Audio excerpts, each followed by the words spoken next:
menjadi Buddhis itu bukan menjadi seorang yang pasrah sih. Jangan pasrah ya. Iya, ya itu banyak dhamma itu disalahgunakan. Kalau saya ngomong jujur ngomong kayak begitu. Harusnya kita punya tujuan. Disalahartikan. Iya.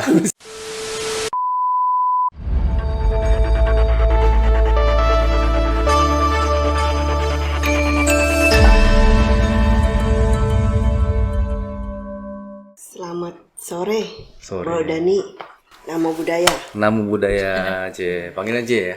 Boleh, C. apa aja Vero. boleh. Namo Buddhaya, Mbak. Udah lama ya kita nggak ketemu ya? Berapa tahun ya? Sebelum pandemi pastinya. Sebelum pandemi ya. Lama Tapi banget. Bro Dani ini luar biasa. Saya kenal waktu kita pertama-tama public speaking ya. Training. Ya, training. Tapi dia lebih hebat dari saya. Oh, nggak ada yang lebih hebat, iya kan? Justru hostnya sekarang siapa coba? Iya. Gantian dong. Kalau sekarang lebih hebat Bu Veronica karena beliau sebagai host. Kalau dulu mungkin Bro Dani. Wah, enggak Iya, lah. betul. Enggak lah. Boleh, Trainingnya sama. boleh tahu, Bro Dani sekarang kegiatannya apa aja? Jualan dan jualan. Itu yang paling penting, cuan. Iya. Enggak, karena kan kondisi sekarang perekonomian lagi seluruh dunia sih sebenarnya emang agak turun kan. Jadi kita sebagai pimpinan perusahaan kan kita bertanggung jawab atas semua mulut yang ada di perusahaan. Jadi kita harus balik ke perusahaan, kita harus berjuang bersama-sama dengan mereka gitu. Jadi tahun ini memang kita dedication untuk anak-anak kantor sih. Berjuang gitu. Saya salut loh sama Bro Dani ini masih muda, pengusaha, juga penceramah, ya kan? Juga Paket punya lengkap ya, Bu? paket lengkap, juga punya podcast sendiri, ya. Terus masih suka Zumba, saya lihat gitu. Wah, pokoknya paket komplit. Lagi belajar voice dubbing juga, Cek. Wah, luar biasa. Nanti saya boleh belajar. Oh gitu ya. Oke, kalau saya boleh tahu nih, kalau dari segi bisnis ya, nah kira-kira ada apa benang merahnya nggak tuh? Kan tadi kan ada jadi penceramah juga, jadi bisnismen juga, apa segala macam lah ya, guys. Ada benang merahnya antara Dhamma ini dengan pekerjaannya atau dengan bisnisnya gitu. Gimana menyatukan Dhamma ke dalam bisnis dan pekerjaannya? Nah, oke. Wah, it's a very nice question. Wah, gimana jawabnya ya? Takut salah. Ini jawab bukan berdasarkan gara-gara ahli atau apa ya. Saya nggak ahli sama sekali. Cuma saya living the word lah. Ya, menjalankan apa yang saya pelajari. Jadi kalau Buddha kan selalu mengatakan kalau agama Buddha itu Dhamma itu adalah untuk kehidupan. Ya kan? Kalau kita nggak bisa mempraktekkan apa yang Dhamma katakan, berarti Sang Buddha bohong dong berarti, gitu ya. Jadi kita berusaha untuk melihat bagaimana Dhamma itu memang bisa digunakan dalam bisnis.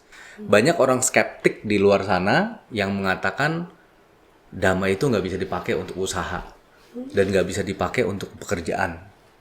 Karena apa? Ya kita ngomong dari Pancasila lah ya, paling gampang ya kan. Susah banget ya kayaknya kalau lurus banget kayaknya. Iya, makanya dari Pancasila aja kan kita nggak boleh membunuh, kita nggak boleh berbohong, mencuri dan selain sebagainya. Tapi saya selalu katakan bahwa itu kan kalau saya bertekad ya, bukan dilarang ya, ya kan? Itu kan saya berlatih. Lalu kalau misalnya kita ngomong semuanya gampang dilakukan dan bisa dilakukan langsung 100%, semua udah jadi Buddha, bener nggak sih? Iya, Ya, bener kan ya?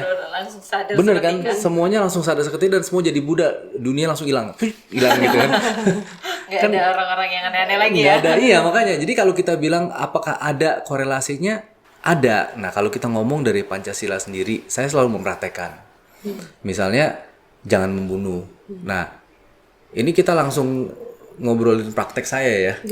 Saya kan banyak trip ke luar negeri, ke luar kota, di mana bisnis tuh pasti kan bertemu dengan banyak customer, banyak supplier. Jadi seperti yang saya katakan di ceramah-ceramah sebelumnya saya juga saya bilang bahwa kalau misalnya kita bertemu dengan customer, apalagi dari China itu kan mereka kan seneng banget kasih kita makanan yang luar biasa banyak. Dan pernah satu kali supplier lama saya ngajak ngundang makan saya, dikasih makan seafood. Masih hidup. Hidup. Lah itu saatnya kita pilihannya dua, apakah kita takut dengan supplier demi kepuasan mereka kita melanggar sila, atau kita bisa ngomong dari awal. Iya nggak? Pada saat awalnya kan memang belum langsung dikasih nih, diajak masuk makan ke tempat makanan seafood, langsung saya bilang, oke, saya boleh saya boleh makan apapun, tapi nggak yang hidup. Ya kan semua udah mati dan katanya. Nggak mungkin dong kita hidup makan kan ya. Saya bilang nggak, maksudnya saya nggak boleh, syarat dari Sang Buddha adalah nggak boleh melihat, nggak boleh mendengar, dan nggak boleh nunjuk kan ya, menentukan nasib dia. Jadi 3 itu yang saya bilang saya lakukan, dan saya bilang tolong hargai saya. Saya boleh makan apapun, saya menghargai Anda. Ya Anda hargai saya dengan tidak memberikan yang hidup di depan mata saya untuk diberi makan kepada saya. Dan mereka no problem sebenarnya. Karena sudah memberikan pengertian di awal gitu ya. Iya dong. Lalu ada lagi yang biasanya kalau teman makan itu kan yang pertama adalah membunuh, tidak membunuh. Lalu yang kelima tuh, sila kelima, karena berbisnis dengan China, Taiwan, itu semua kudu. Minum itu adalah menghargai mereka. Karena tradisinya begitu. Itu tradisi mereka gitu, karena mereka taunya seperti itu. Taunya adalah kalau kita sudah minum sama-sama mabok gitu kan, berarti kita hopeng, teman baik gitu kan. Bisnis lancar. Bisnis lancar. Nah, kita kan bingung ya. Kita kan Buddhis, dan Buddhisnya bukan KTP doang gitu ya. Apalagi praktisi, dan juga kita kan membabarkan dhamma juga ke beberapa teman-teman. Jadi ya kita bilang dari awal bahwa kita nggak minum. Kita alergi atau apa gitu. Dan mereka sih menghargai sih. Sampai hari ini mereka maksa sih ada. Tapi daripada kita melanggar sesuatu yang kita yakini, buat apa gitu kan. Jadi kita tolak aja dengan halus gitu. Nah ini sesuatu yang memang orang mungkin yang saya lihat ya di Indonesia itu oknum lah, kita sebutlah. Banyak yang mengerti tentang Dhamma, dibaca tiap minggu, mungkin tiap hari, tapi aplikasinya tuh agak masih blur gitu. Karena lebih memikirkan nggak enak gitu, jadi mendingan terima aja gitu ya kayak. Iya, yang disalahin agamanya. Nah itu Kenapa ada aturannya begitu? Iya, wah saya nggak bisa dong kalau saya nggak makan, saya nggak dapat orderan, istilahnya gitu kan. Saya nggak bisa kalau saya nggak minum, saya nggak dapat orderan. Ya silakan, itu kan pilihan. Sang Buddha juga nggak pernah melarang kan. Sang Buddha hanya mengatakan saya bertekad untuk tidak melakukan hal-hal tersebut, ya kan? Silakan aja, tapi jangan salahkan agamanya. Kan banyak orang yang memang nggak minum, nggak membunuh pun juga bisnisnya lancar-lancar aja, gitu. Jadi kenapa itu yang disalahkan agamanya? Nah itu yang menarik di saat ini tuh yang saya sering lihat tuh seperti itu, gitu.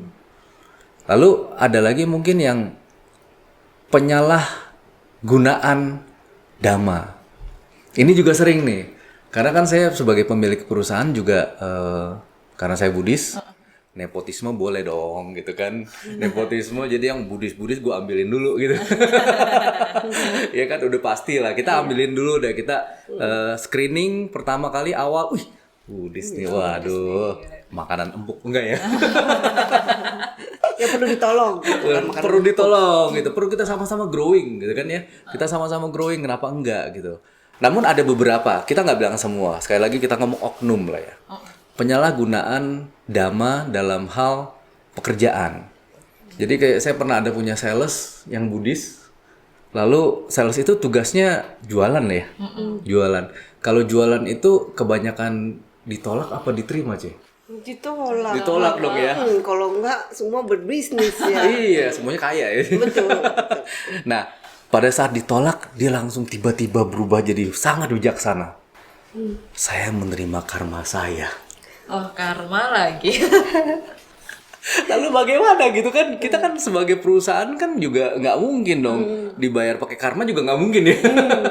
Jadi kita tetap harus mendapatkan penghasilan dari hasil kerja. Nah itu yang kadang tuh orang suka nggak mau karena memang ya kita mesti terima dong kalau emang kita nggak bisa jualan ke sana, ya kenapa kita harus maksa? Kalau saya bilang gini, Siddhartha Gautama dulu tuh meditasinya juga ada yang salah loh. Sampai akhirnya berubah, berusaha sampai bisa mencapai meditasi yang tepat. Ya kan? Bukan pada saat gagal sekali langsung nyerah. Ya udah deh jadi raja lagi. Kan nggak seperti itu kan ya.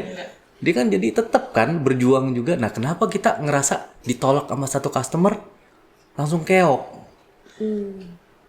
Iya kan? Iya. Nah, saya selalu bilang katakan berarti gini. Jangan cuma diambil kata-kata yang terimalah karmamu.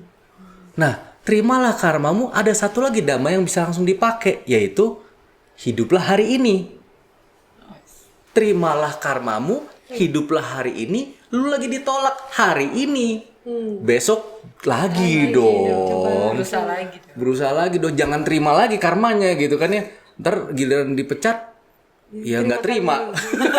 Kalau itu nggak terima ya. Itu nggak terima, itu langsung beda lagi. Udah nggak bawa karma lagi nggak ya? Beda lagi. Nah itu kadang yang kita agak gimana ya, agak sulit untuk menjelaskan kalau misalnya memang damanya itu dipakai hanya untuk sebagai sebuah ritual sih.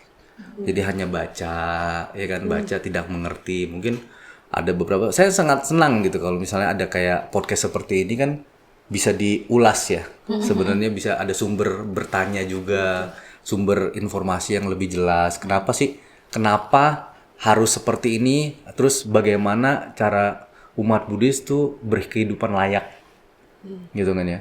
Karena selama ini saya melihat kayaknya umat Buddhis tuh terima juga nasib kalau misalnya bisnisnya nggak gede, gitu kan? Padahal ya hidup butuh bisnis ya, butuh uang ya, butuh uang ya gitu. Jadi Gitu sih. fighting spiritnya kurang gitu kalau untuk pengusaha Buddhis gitu, gimana? Nggak bisa dibilang semua, kita ngomong oknum, dan kebetulan saya merasakan ketemu oknumnya aja gitu kan ya. Tapi yang pasti yang saya pengen highlight di sini bukannya semangatnya kurang, nggak, semangat sih bagus. Cuma pada saat menerima penolakan jangan dipakai damanya yang itu gitu. Jangan jadi ini ya, senjata tajam untuk. Iya, maksudnya Koko kan Buddhis juga, mestinya ngerti dong kalau emang itu nggak harusnya kita dapat, belum nyampe karmanya, ya nggak akan bisa. Iya, Belum mau gimana berbuah ngomong gitu ya, gitu, belum iya. berbuah gitu ya karma baiknya. Tapi karma baik juga kan bisa ditanam ya, ditanam, dicoba Diperjuangkan. gitu kan. Penuh semangat gitu kan yang ditekankan oleh Buddha gitu kan. Iya, selalu pasti. Makanya kita juga ya ada hal-hal di mana itu tuh memang perlu diangkat sih. Konsep-konsep seperti itu perlu diangkat. Dan juga mungkin ada satu lagi yang saya lihat tuh, kalau misalnya saya kan lagi haus-hausnya training. Ini umur udah lumayan gitu. Mestinya kalau orang bilang, pengusaha tuh enak banget, pebisnis. Tidur di rumah, ongkang kaki, dapat duit banyak. Kenyataannya, tahun ini saya training mungkin sudah 30 kalian. Dalam 1 tahun. Dalam 1 tahun. Belum termasuk karyawan-karyawan kita trainingin online dan offline. Gitu. Nah, saya melihat begini, itu juga ada damanya di situ. Saya melihat gini, Buddhis adalah satu-satunya agama, mohon maaf kalau salah, tapi setahu saya satu-satunya agama yang mempercayai bahwa anicca itu ada kan, ketidakkekalan. Ya, kekekalannya adalah ketidakkekalan itu sendiri, gitu kan. Nah, kalau misalnya kita mengerti hal itu, kenapa kita nggak mau upgrade diri?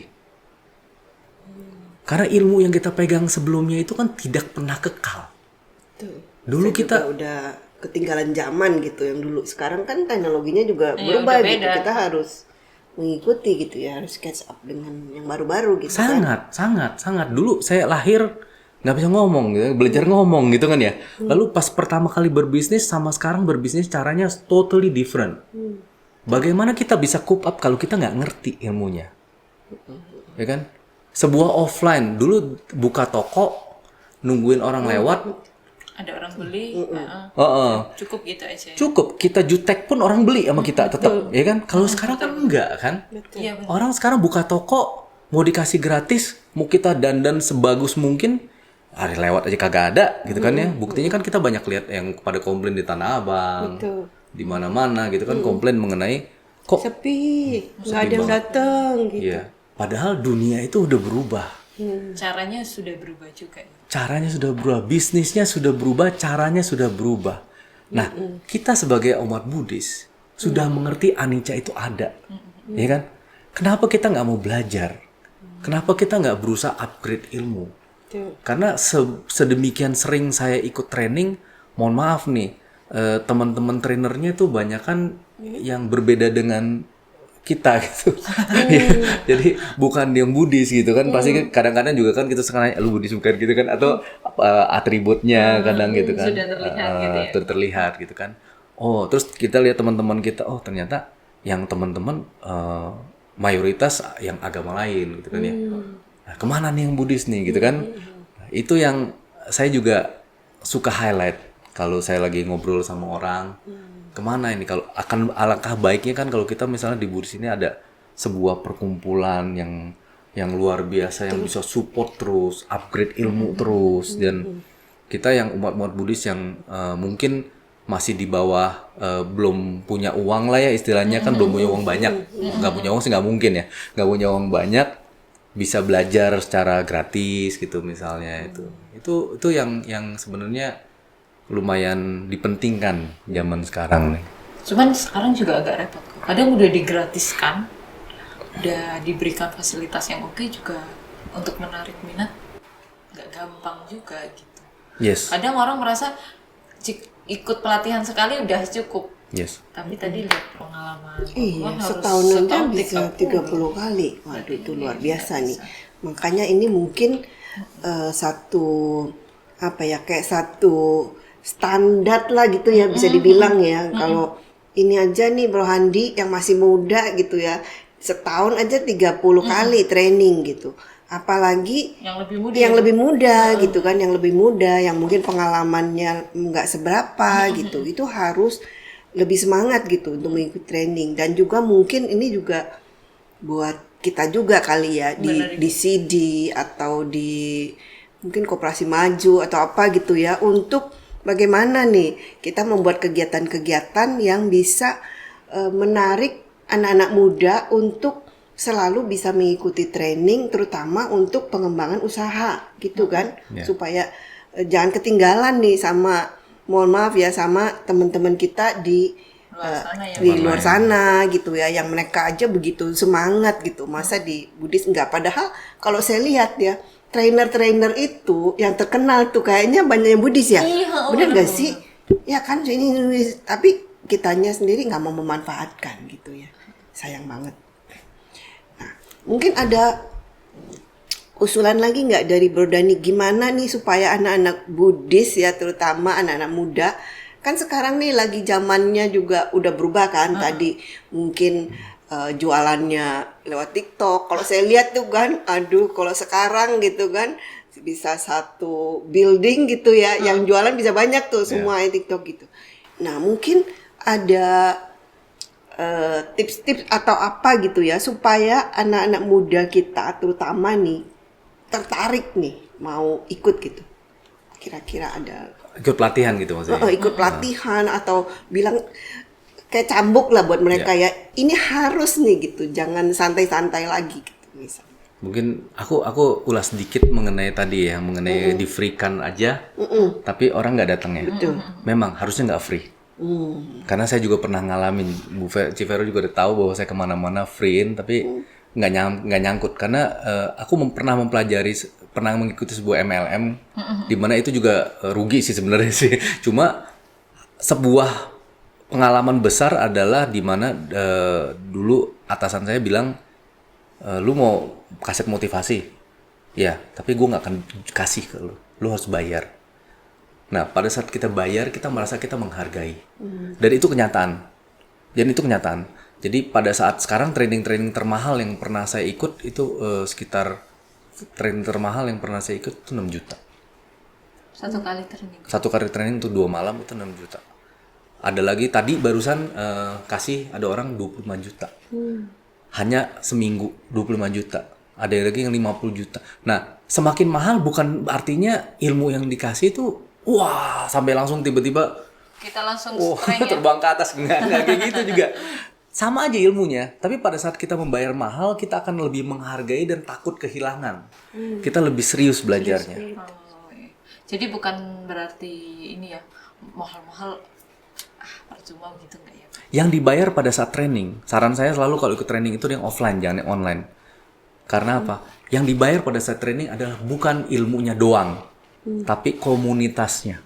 Oh iya iya. Pada Kita saat bertemu kita- dengan yang Nah. lainnya juga ya. Pada saat kita bayar yang 50 juta misalnya, yang kita ketemuin adalah nggak mungkin sales baru masuk 3 bulan. Oh iya betul. Ya kan? Pasti yang punyanya sales manajernya gudang garam lah, apalah perusahaan-perusahaan yang gede-gede gitu kan ya. Nah, itu yang bisa kita temuin. Itu yang saya tahu. Networking tuh yang Networking, ya. Oke. Lalu kalau mengenai Civero tadi ngomong bagaimana supaya anak-anak kita ikut. Yang pertama sih yang saya lihat yang harus dilakukan adalah nih para pebisnis Buddhis pada kemana nih gitu kan ya. Ayo dong bikin event gabungan gitu kan sama MBI sama CD gitu kan ya. Saya sangat-sangat wah gitu kan. Ini ada fasilitatornya. Ayo jangan berpikir selalu untuk diri sendiri perusahaan harus maju apa segala macam. Bagi dong sharing ke teman-teman kita. Baru kita setelah ada eventnya baru kita bisa luring buat anak-anaknya ya. Kalau dari anak-anaknya sendiri, pengalaman saya di daerah-daerah itu biasanya mereka mendengarkan apa yang ditokohkan di daerahnya. Ditokohkan di daerah misalnya yang udah lama ketua satu perkumpulan apa gitu kan misalnya. Ya kalau dia misalnya ngomong sesuatu ya mungkin anak-anak ntar baru bisa ikut. Nah, masuk atau enggak itu urusan yang kedua. Nah, bisa difasilitasi pakai ini, bayar. Ya kan? Dengan bayar mungkin dia akan lebih merasa, wah, nggak mau rugi nih, benar-benar belajar. Baru ada jenjang-jenjang berikutnya. Sebenarnya ilmu-ilmu itu sebenarnya kalau tanpa belajar difasilitasi pun bisa belajar sendiri. Cuma memang anak-anak sekarang ini kebanyakan buka TikTok, buka apa, bukannya belajar ilmunya, tapi malah cuma healing. Capeknya enggak, healingnya iya. Capek gara-gara healing gitu. Itu yang mesti diinin. Dan by the way TikTok Shop juga tutup, Ce. Iya. Jadi itu anicanya yang kita pelajari bertahun-tahun saya jadi Buddhis, anicca itu nyata.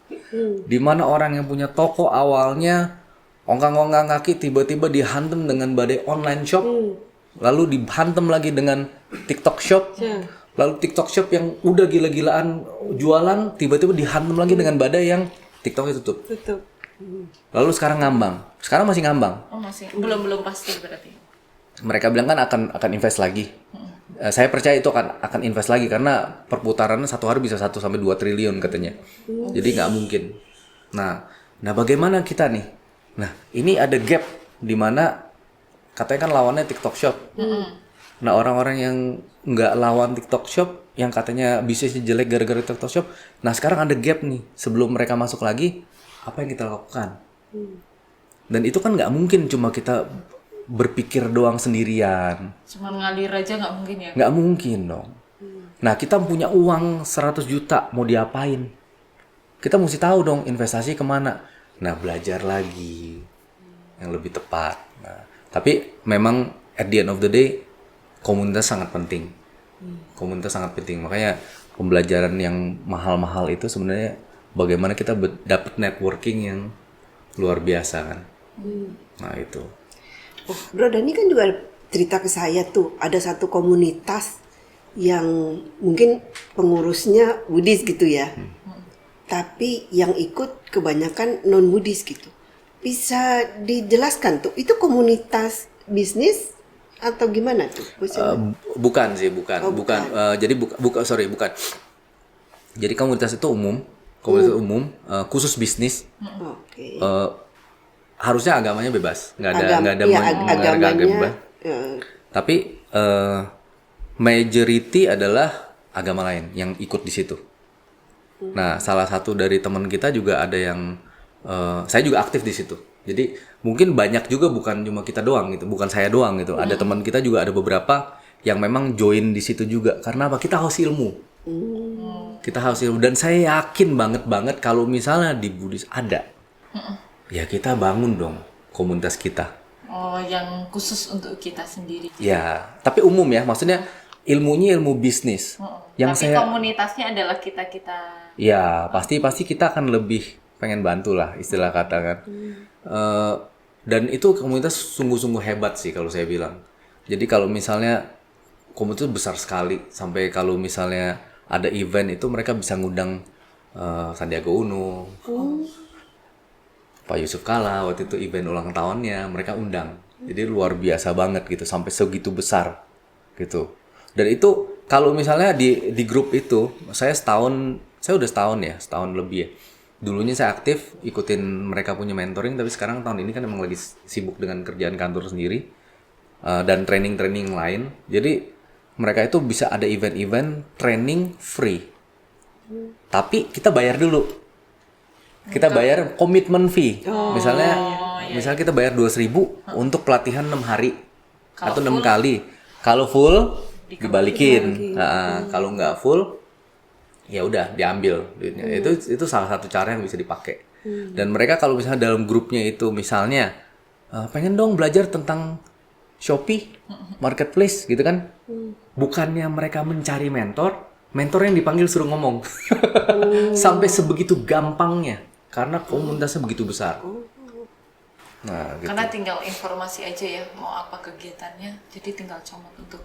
Iya, dan mereka itu kan company sebenarnya kan haus juga, butuh orang yang support mereka kan.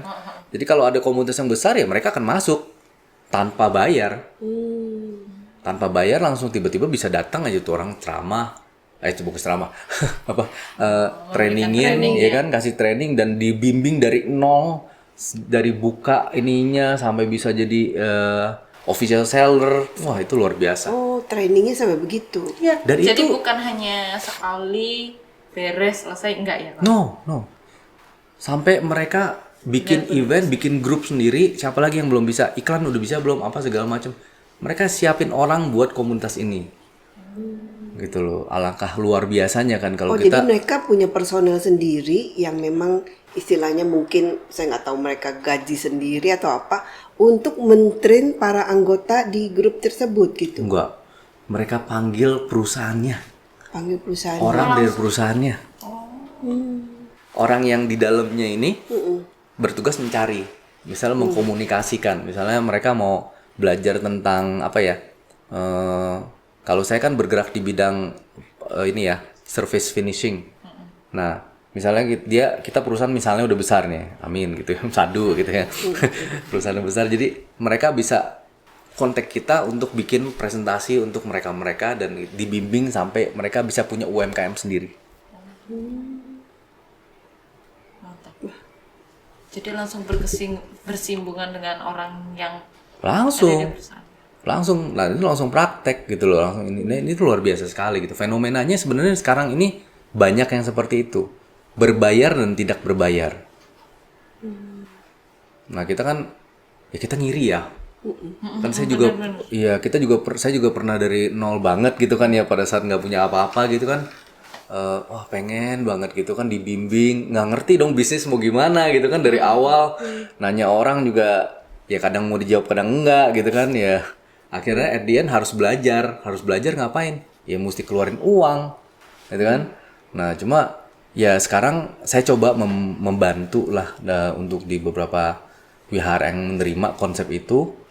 Ya mau nggak, boleh nggak? Tapi seakan-akan mungkin di wihara saya nggak tahu ya gimana ya. Padahal waktunya saya bilang ya kita sisin waktu aja, Sabtu atau Minggu untuk pemuda khusus kita ngomongin uang. Saya bukan multi level, saya bukan asuransi, kita nggak jualan.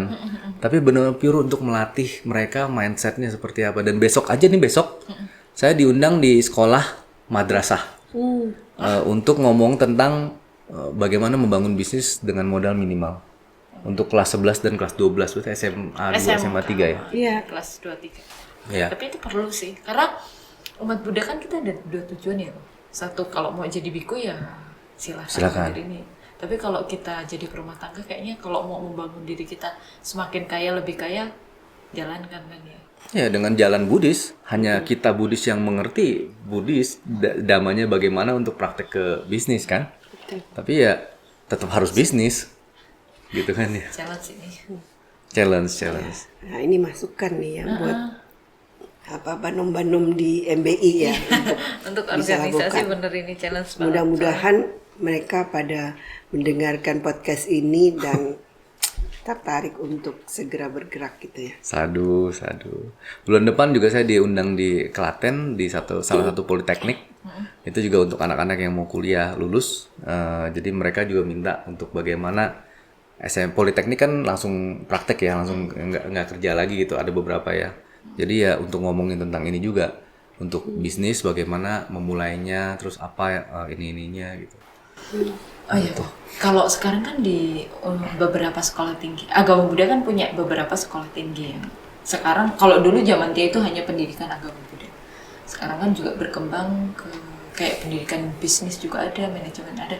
Nah, dan banyak juga yang menawarkan kuliah gratis dan lain sebagainya. Ini yang pernah dia alami sih, karena dulu kuliah gratis, sehingga apa karena mentalnya udah mental dari awal gratis ini ya. Dulu tuh banyak yang kayak ya udah aja lah, habis lulus udah. Ada memang yang beberapa mencoba untuk keluar kota ngajar, berkembang lebih baik, itu banyak. Tapi juga ada yang bahkan ada yang ini sampai pindah. Juga ada seperti Atau merit. Ya merit terus pindah gitu. Dulu bahkan dia satu kelas sekitar nggak banyak orang ditawari dari yayasan untuk mengabdi ke daerah timur, siapa yang mau, itu tidak ada yang mau. Waktu itu hanya saya aja sih waktu itu pernah. Apakah dengan perkuliahan yang metode seperti itu juga membuat perkembangan kita semakin tidak baik atau gimana ya kak? Wah, saya nggak tahu, saya nggak berani ngomong untuk masalah itu. Tapi yang tadi garis besarnya adalah ya itu, sesuatu yang gratis biasanya dianggap take it for granted lah, Iya, nggak apa-apa gitu kan. Lalu yang paling utama sih sebenarnya memang harus ditanamkan menjadi Buddhis itu bukan menjadi seorang yang pasrah sih. Jangan pasrah ya. Iya, ya itu banyak dhamma itu disalahgunakan. Kalau saya jujur ngomong kayak begitu. Harusnya kita punya tujuan. Disalahartikan. Iya, salah artikan. Saya agak kasar sih bukan kalau ngomong. Saya biar pas pek langsung dapat gitu kan ya. Nah, hiduplah hari ini. Ya kan? Karena esok kan kita belum tentu hidup. Yang kemarin kita pasti sudah mati, gitu kan ya. Nah, itu disalahartikan sebagai udah nggak usah mikirin masa depan lah. Ya kan? Nggak usah mikirin masa depan. Hidup aja hari ini, dapat apa ya udah begitu. Nah, kembali lagi ke cerita Sang Buddha gitu loh.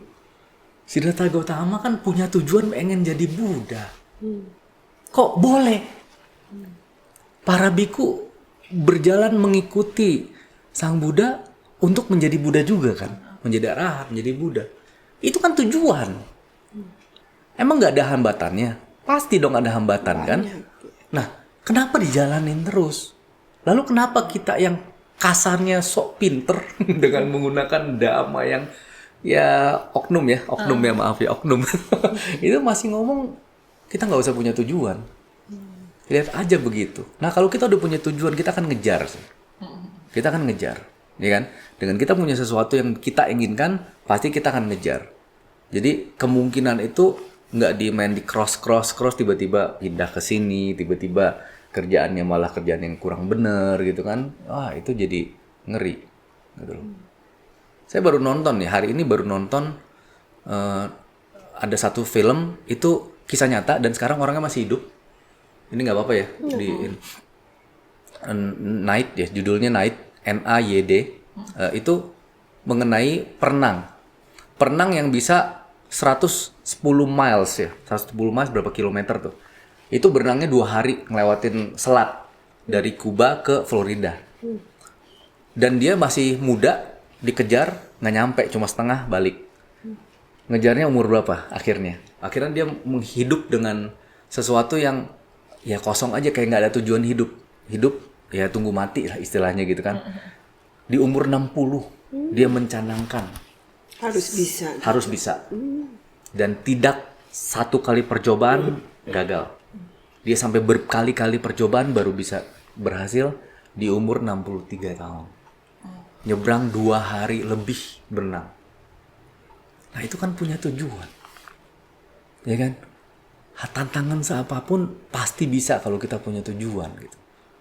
Nah ini yang mungkin mereka itu tujuan mereka bukan untuk cari kehidupan lebih baik. Tapi setahu saya ya, mohon maaf kalau salah, di daerah-daerah saya banyak kenal teman-teman juga hanya untuk membahagiakan orang tua. Yang penting anaknya S1. I don't know ya kalau tapi kalau dengar informasi seperti itu. Jadi apa yang mereka sebenarnya pengen kita nggak tahu. Dan mungkin orang tua Buddhis ini mesti lebih berbagi, bertanya kepada anaknya, maunya lu apa sih gitu kan. Kalau Jadi kita bukan hanya asal nyuruh cemplungin ya, anak ke situ aja. iya, mau jadi TikToker silakan, tapi mesti cari duit dari situ yang bener ya, normal gitu kan. Jangan cuma gitu-gitu doang gitu kan ya. Nggak apa-apa gitu. Karena saya pun di company kita juga kita malah pakai psikolog untuk tahu ini anak di karyawan kita nih ya di bidang sales kok nggak maju-maju. Apa yang terjadi? Apakah dia cocok atau enggak di situ? Itu kita pakai loh. Kita sampai sempat hire begitu untuk tes kalau ada masalah ini gimana? Ini cocoknya dia sebagai apa? Bahkan kita sampai ada yang dengan metode seperti itu kita bisa dapat orang yang pertamanya adalah hanya supir. Supir pekerjaan terhormat, harus jujur, harus apa. Tapi dia bisa punya dedicated dan dia mau jadi sales. Dan berhasil sales. Di tahun ini dia berhasil, salah satu sales unggulan kita. Lalu orang kedua yang di kantor kita yang tadinya sales, tadinya admin, lalu pengen banget jadi sales karena dia pikir dunia sales bisa dapat uang banyak apa segala macam. Tapi setelah dites, setelah ini hambatan terlalu banyak. Ternyata ini anak cocoknya di data. Sekarang jadi kepala gudang. Nah, memang mesti nanya lah ya, mesti nanya dan juga memang mungkin mesti punya professional help sih untuk assessment segala gitu kan. Bakatnya dan interestnya di mana gitu ya untuk masing-masing orang itu gitu ya. Karena apakah kita nggak merasa berdosa sebagai orang tua kalau anaknya kita paksa untuk kemauan kita sendiri? Ya karena saya juga pernah dengar cerita ya, ada orang tua yang memaksakan kan anaknya menjadi dokter gitu misalnya. Jadi sebenarnya dia nggak suka. Jadi dia belajar gitu sampai udah lulus, dia kasih ijazahnya ke orang tuanya. Ini ijazah untuk kalian. Tapi habis ini dia sukanya masak. Jadinya belajar jadi chef. Ada juga yang begitu. Kalau menurut saya, buat saya pribadi, itu sayang sekali. Dia menyia-nyiakan kan waktunya mungkin, kalau dokter mungkin 6 tahun kali ya. Begitu lama hanya untuk ijazah gitu, memuaskan orang tua. Kalau menurut saya harus ya memang interest dia pribadi itu apa gitu, itu yang harus lebih. Ya baik sih ya, maksudnya memuaskan orang tua juga baik kan, bukan nggak baik ya. Cuma ya maksud kita ya kembali lagi ke Dhamma, kita cari jalan tengah. Kita cari jalan tengahnya, negosiasi. Nah, ilmu negosiasi juga penting tuh. Bagaimana kita mesti negosiasi, ya kan? Oke, ini jalurnya seperti ini, saya maunya seperti ini. Gimana kita bisa jalan tengahnya? Sebenarnya Dhamma itu di mana-mana loh, Ce. Beneran, Mbak. Bener deh. Saya selalu mengatakan ini, tapi dalam otak saya langsung udah, oh ini Dhammanya begini, Dhammanya begitu. Jadi kita bisa nyaman berbisnis dan bekerja sesuai Dhamma. Nggak, Dhamma itu jadi hambatan kita untuk berjuang dan menjadi orang yang hebat berhasil. Enggak. Kita harus sejalan. Gitu kan? Gitu. Ya, mantap. Mantap betul. Ternyata PR kita masih banyak, Ibu Vero. Iya, betul.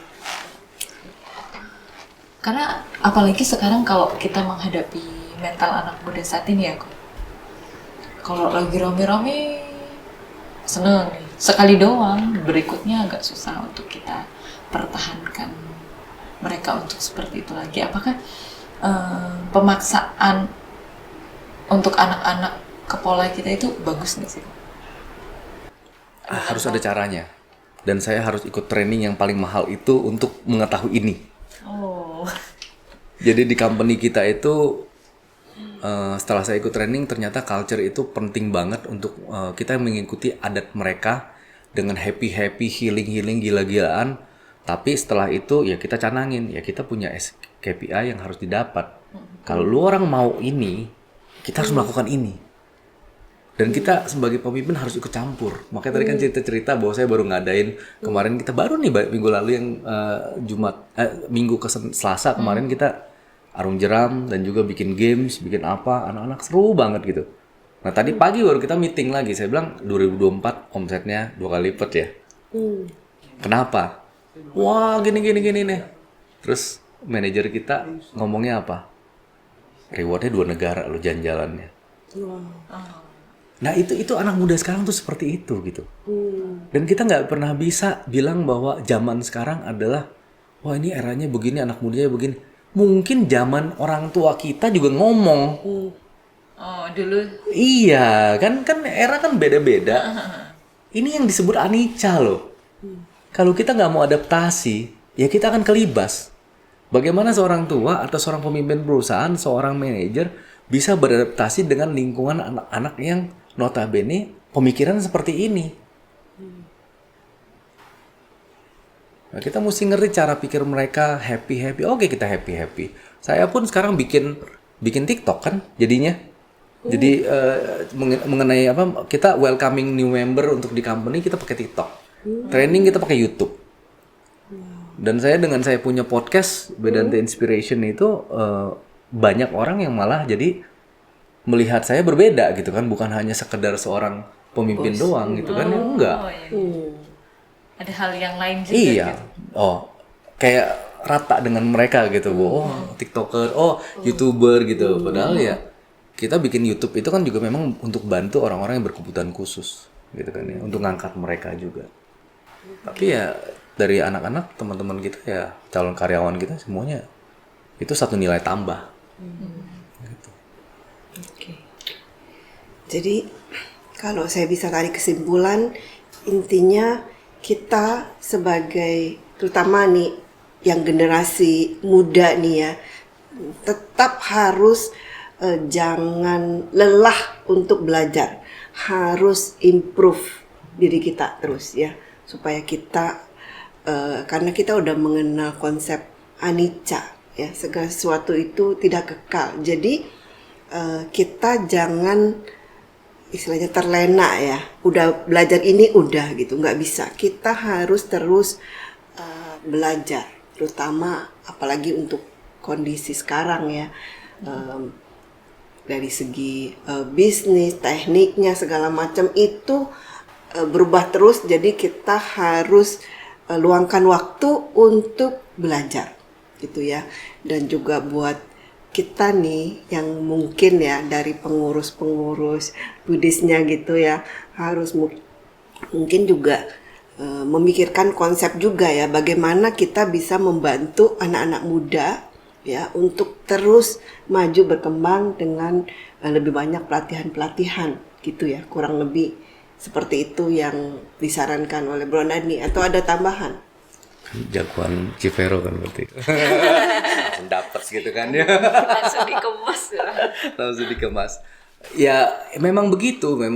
Jadi memang bagi saya ayo kita para businessman Buddhis atau misal pekerja, nggak usah bilang bahwa kita pernah ada program waktu itu di TBK gitu, kita ada program bahkan seorang nggak usah manajer, seorang engineer aja, staff saya podcastin. Karena apa? Masih ada lagi yang belum jadi engineer. Orang engineer tuh kerjanya apa aja, bagaimana bisa menjadi engineer yang tepat, yang baik untuk level dia. Kalau kita belajar dari seorang, misalnya kita ngomong sebut nama Jack Ma gitu kan ya, Alibaba sebut tinggi itu. Kita baru mau masuk kerjaan, nanya sama dia cara ngelamar kerjaan gimana sih, dia nggak tahu. Udah lama banget dia lupa. Jadi kan kita ada jenjangnya TK yang mesti belajar dari orang yang SD gitu kan ya. SD belajar dari SMP, kan levelnya ada. Nah, ayo kita para pebisnis, para pekerja yang memang masih Buddhis, teman-teman kita semua, bantulah teman-teman kita juga yang mungkin belum mendapat kesempatan untuk seperti Anda gitu kan ya. Nah, kita bisa sharing dan jangan cuma berpikir bahwa sharing berdana itu adalah uang.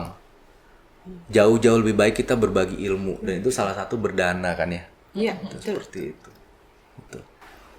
Ya. Mantap sekali sharingnya. Baik, kalau begitu terima kasih Bro Dani sudah meluangkan waktu untuk sharing yang begitu bermanfaat buat kita semua. Ya, semoga ada pelajaran penting yang bisa diambil dari podcast kita hari ini. Terima kasih banyak. Terima kasih. Terima kasih. Budaya. Budaya. Budaya.